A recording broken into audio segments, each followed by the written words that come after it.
Olá, queridos, eu sou Daniele Nascimento, professora de língua portuguesa, e hoje nós vamos para mais uma videoaula sobre, desta vez, literatura. Vamos falar sobre figuras de linguagem?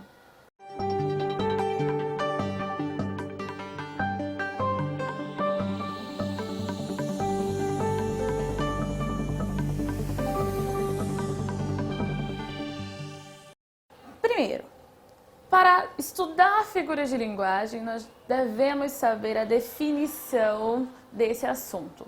E o que seria figura de linguagem? Gente, figura de linguagem é um recurso que nós usamos na nossa linguagem para, de alguma maneira, expressar algo de uma maneira mais, vamos dizer assim, enfática, mais expressiva.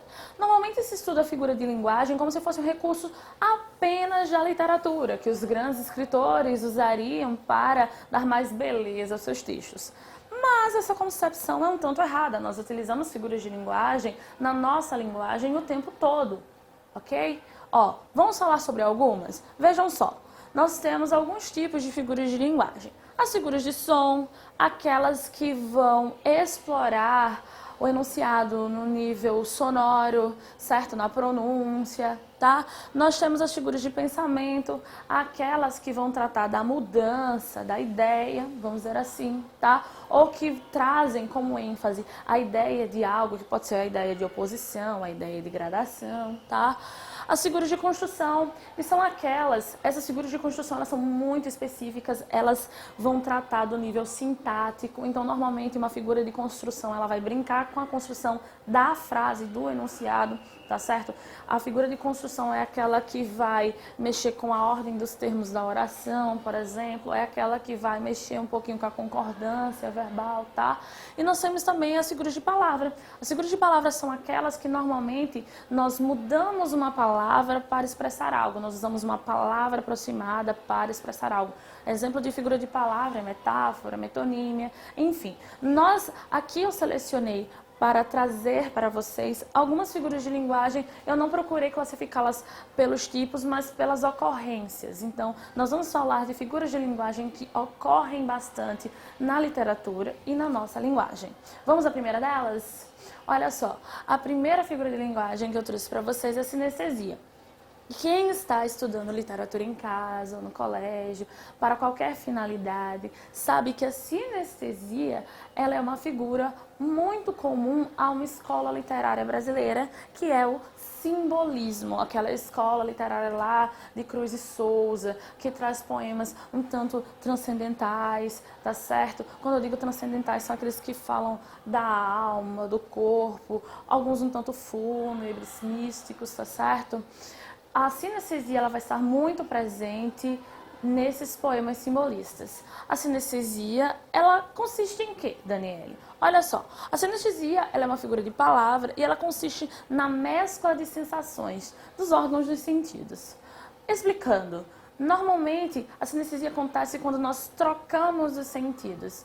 Um exemplo que eu trago para vocês é: gosto de usar perfume doce. Gente, perfume é algo, né? Perfume é uma palavra do campo olfativo. E doce? Bom, doce é do paladar. Olha só, eu atribuí uma característica do paladar, doce, para uma palavra, um substantivo que é do campo olfativo. Perfume doce. Será que o perfume mesmo é doce? Não. Eu digo que o perfume é doce porque o seu cheiro me lembra algo doce. Mas o perfume, de fato, não é doce. Inclusive, é importante salientar que a sinestesia, ela tem sempre um sentido conotativo, tá certo? Sempre um sentido figurado.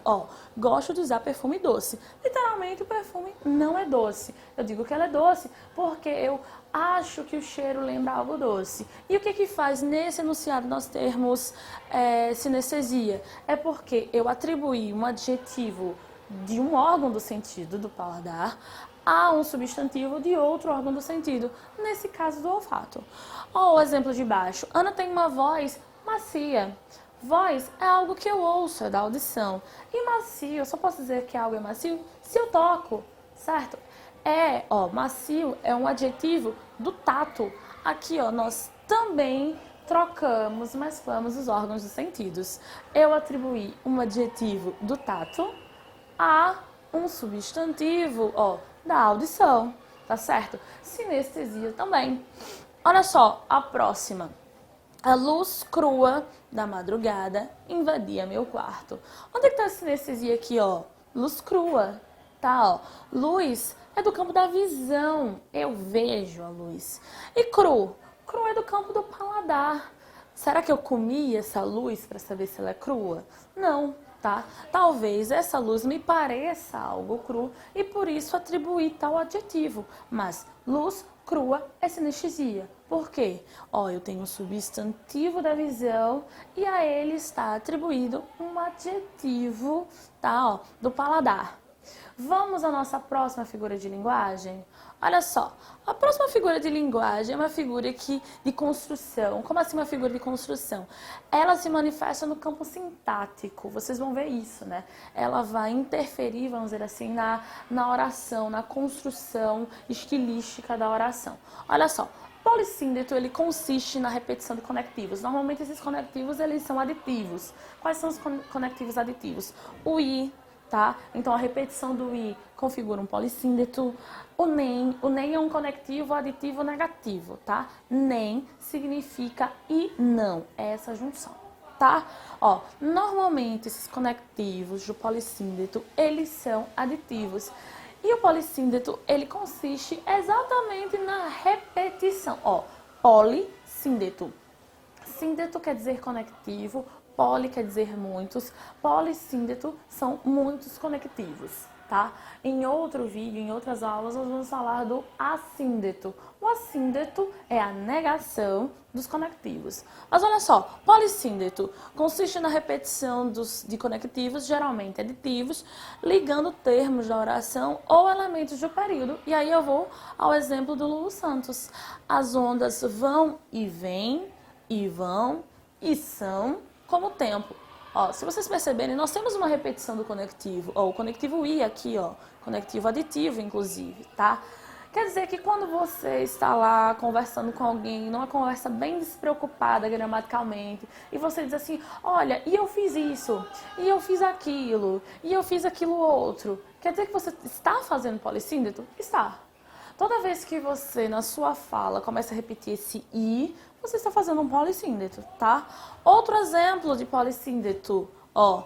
Há 2 dias meu telefone não fala, nem ouve, nem toca, nem tuge, nem muge. Ó, existe essa repetição do nem. E como eu disse para vocês, esse nem também é um conectivo aditivo. Então, toda vez que nós repetirmos conectivos, tá certo? O mesmo conectivo, tá? Nós estamos fazendo polissíndeto. Normalmente são conectivos aditivos, tá? Mas há o caso de não ser um conectivo aditivo.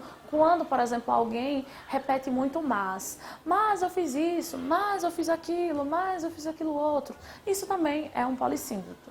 Se é repetição de conectivo, é polissíndeto. Vamos à próxima? Olha só. Hipérbole, ó, a hipérbole, ela é uma figura de pensamento. Como assim é uma figura de pensamento? Ela vai se manifestar, tá certo? No campo, vamos dizer assim, semântico, no campo da ideia, tá certo? Ou seja, a hipérbole, nós usamos a hipérbole toda vez que nós queremos enfatizar uma ideia que nós queremos transmitir. E a ideia enfatizada na hipérbole é o exagero. A hipérbole é aquela figura de linguagem que a gente faz todo dia quando acorda. Estou morrendo de sono, estou morrendo de sede. A hipérbole talvez seja uma das figuras de linguagem mais, vamos dizer assim, frequentes no nosso vocabulário. A hipérbole é esse exagero, tá certo? Olha só, hipérbole, figura de pensamento. Como eu disse para vocês, ela se manifesta no campo da ideia, ela reforça uma ideia, tá? Ó, qual é a ideia? Ó, consiste em exagerar uma ideia com finalidade enfática. E aí eu coloquei alguns exemplos. Tá? Antes de ler os exemplos, eu quero frisar algo para vocês. Quem está em casa estudando, né, literatura, além dos textos, sabe que a hipérbole ela é muito comum e ela vai ser muito utilizada em um movimento literário específico, o barroco. Tá? O barroco, lá em meados dos anos 1600, aqui no Brasil, tá certo? Ó, normalmente nós estudamos, quando a gente estuda literatura, o barroco, a gente estuda Padre Antônio Vieira e Gregório de Matos, tá certo? E normalmente, ó, esses autores vão utilizar a hipérbole, tá certo? Ó, o Gregório de Matos vai utilizar a hipérbole, o Padre Antônio Vieira vai utilizar a hipérbole, principalmente o Gregório de Matos, nos seus poemas satíricos, tá certo? E também religiosos. Gregório de Matos adorava exagerar as coisas, tá? Vamos aos exemplos de hipérbole, olha só. Estou morrendo de sede. Bem, nós falamos enunciados como esses todos os dias, tá? Morrendo de sede, morrendo de fome. Talvez você esteja com muita sede, mas será que está morrendo? Acho que não. É um exagero, né? Ó, a ideia de morte, né, é uma ideia bem exagerada para expressar a sua sensação de sede. Normalmente nós falamos assim, estou morrendo de sono. Será que está morrendo de sono mesmo? Também é uma hipérbole. Vamos aos outros exemplos? Faria isso milhões de vezes se fosse preciso. Ó, talvez, né, você faça essa ação aqui muitas vezes, mas será que você vai fazer literalmente milhões de vezes? Milhões de vezes é um tanto exagero, né? Hipérbole, ó, rios te correrão dos olhos se chorares. Ó, se você chorar, lágrimas correrão dos seus olhos. Mas será que serão rios de lágrimas, gente? Rios de lágrimas é um exagero. Esse verso, inclusive, não é do Barroco, tá? Ó, a hipérbole, ela acontece mais no Barroco, mas ela vai estar em todas as escolas literárias. Esse verso aqui é um verso do parnasianismo, do maior expoente do parnasianismo, Olavo Bilac. Vamos falar da próxima figura de linguagem? Olha só, apóstrofe. A apóstrofe, desse bloco de aulas que eu separei para vocês, a apóstrofe é a última figura de linguagem que nós vamos falar. O que é uma apóstrofe? Também fazemos apóstrofe todo momento nos nossos dias, no nosso cotidiano. A apóstrofe é uma espécie de invocação, de uma interpelação, tá certo? Há alguém que está aqui no recinto? Não. Normalmente nós fazemos isso com uma divindade ou com algum tipo de qualidade, tá certo? Quando você está conversando com alguém e você diz assim, inteligência, vem até mim. É como se você estivesse falando com a inteligência, chamando a inteligência. Você está invocando a inteligência ali naquele momento. A inteligência está ali? Não. Ela vai vir até você? Bom, ela não é uma personificação para vir até você, tá? Neste momento em que você diz inteligência, vem até mim, isso que você está fazendo, chamar a inteligência, isso é uma apóstrofe. Isso é um recurso muito retórico, tá certo? Normalmente nós fazemos isso quando nós estamos declamando algo, né? Quando nós estamos fazendo um discurso. Ó Deus, venha me ajudar. Isso é uma apóstrofe, chamar Deus em algum momento. Isso é uma apóstrofe, tá certo? Você está chamando alguém que não necessariamente está no recinto ou que virá logo, tá? Você está chamando, vamos dizer assim, uma força mítica que está fora. E lembre-se, quando eu falo mítico, tá certo? Não é no sentido de ser mentiroso, de existir ou não, tá certo? É porque é uma força espiritual. Tá? Então, quando você diz, ó Deus, vem até mim, ó inteligência, me ajude, Santo Antônio, esteja aqui. Sempre que você faz essa chamada, tá certo? Para reforçar aquilo que você está dizendo no seu discurso, tá? Quando você chama algo ou alguém que não está nessa conversa aqui, você está fazendo uma apóstrofe. Olha só, apóstrofe, figura de pensamento. Por que de pensamento? Como eu disse para vocês, as figuras de pensamento são aquelas que vão se manifestar no campo da ideia. Fazer uma apóstrofe, fazer uma interpelação, uma invocação desse tipo, pode dar mais dramaticidade ao que você está dizendo, pode dar mais, vamos dizer assim, mais ênfase àquele seu discurso, tá certo? Olha só. Consiste em fazer uma interpelação enfática a alguém ou alguma coisa personificada. É uma espécie de invocação.